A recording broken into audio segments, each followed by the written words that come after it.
Prepariamo oggi la torta di mandorle sarda Desi Sposos. Si tratta di una torta di mandorle tradizionale a cui però verrà aggiunta una glassa di due tipi, una glassa traslucida, coprente, e poi una decorativa invece in glassa reale. Quindi cominciamo, ci serviranno 6 uova, 200 g di zucchero semolato, 300 g di mandorle macinate non troppo finemente, un bicchierino di grappa, qua utilizzate o filet vero oppure una buona barricata, e la scorza di 2 limoni normali oppure di un limone come questo da dinosauri. Quindi lavoreremo tutto con la planetaria. Iniziamo. Allora, iniziamo separando i tuorli dagli albumi, però qui metteremo 5 tuorli e un uovo intero, qua il resto degli albumi, ok? Quindi montiamo in planetaria questo, aggiungiamo lo zucchero e cominciamo a montare. Allora, andiamo ad aggiungere lo zucchero, così, quindi mettiamo a lavorare.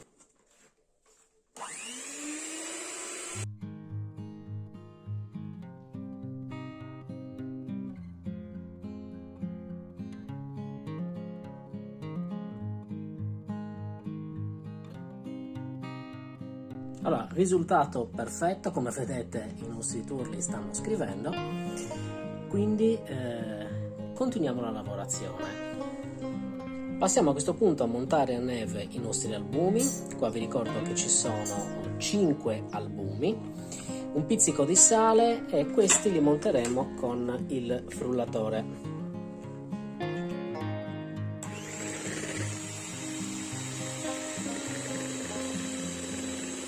Iniziamo a predisporre uno stampo 24 cm di diametro, carta da forno sul fondo e poi imburrato e infarinato. Nel nostro composto di uova, di tuorli e zucchero montati andiamo ad incorporare i nostri albumi montati a neve e incorporiamo dal basso verso l'alto per mantenere la struttura dell'aria. Delicatamente, come un pan di Spagna. Aggiungiamo la scorza di limone,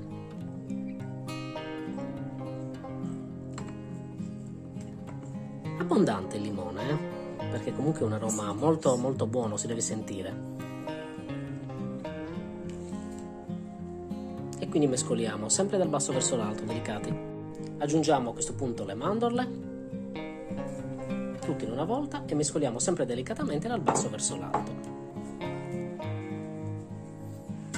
Il movimento deve essere sempre questo.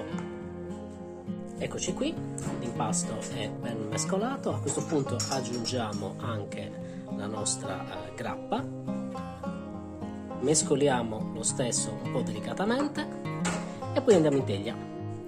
Ok, versiamo nella nostra teglia, quindi preriscaldiamo il forno 160 gradi. La cottura poi vi do il tempo esatto, ma dovete comunque verificare perché ogni forno è a sé. Comunque faremo calore dal basso e ventilato.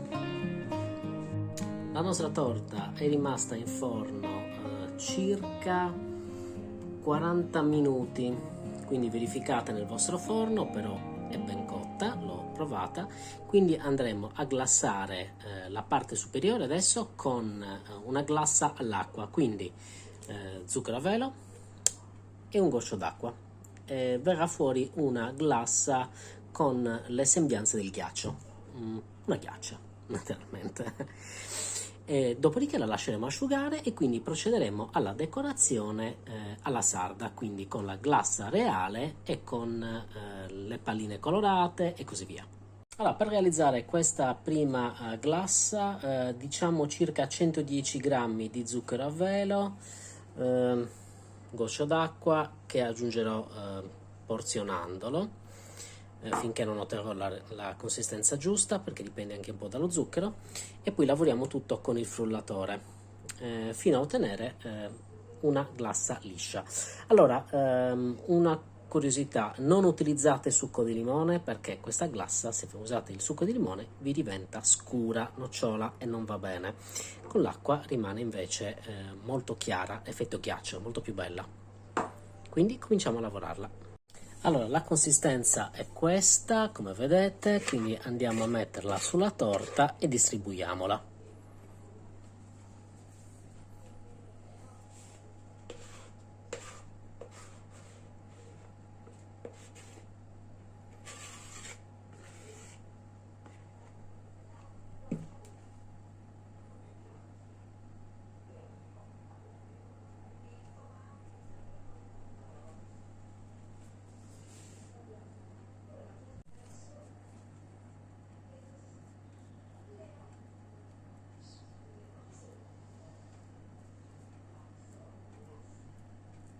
Questo è il risultato, ora deve asciugare perfettamente questa glassa, dopodiché si può andare alla decorazione con la glassa reale. Per la glassa reale mettiamo un albume, un pizzico di sale, montiamo a neve e quindi aggiungiamo 140 grammi di zucchero a velo perché deve essere abbastanza densa per fare questa lavorazione e così asciuga anche più in fretta. Riponiamo nella sacca poche con un becco da 1 mm e quindi cominciamo la decorazione.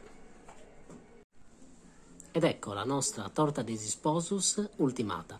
Vi assicuro che presenta delle difficoltà mostruose per quanto riguarda la decorazione. Questa chiaramente è una versione casalinga e non di un maestro pasticcere. Vi prego di perdonarmi se non è a livello delle grandi pasticcere sarde. Io ci ho provato, questa è la prima volta che l'ho realizzata e spero che vi piaccia.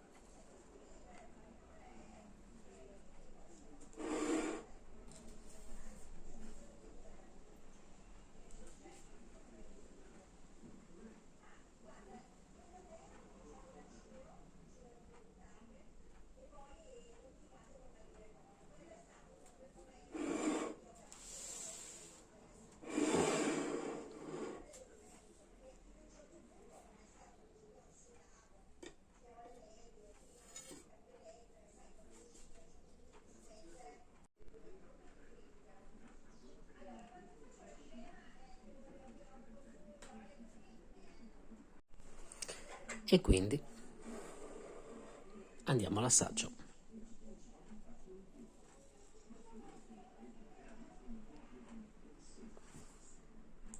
Guardate qui.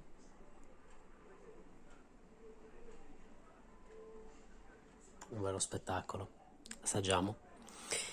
Senza sposarci però.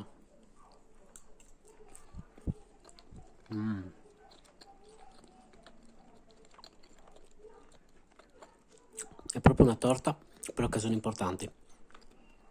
Spero che vi piaccia e che magari la scegliate per il vostro matrimonio.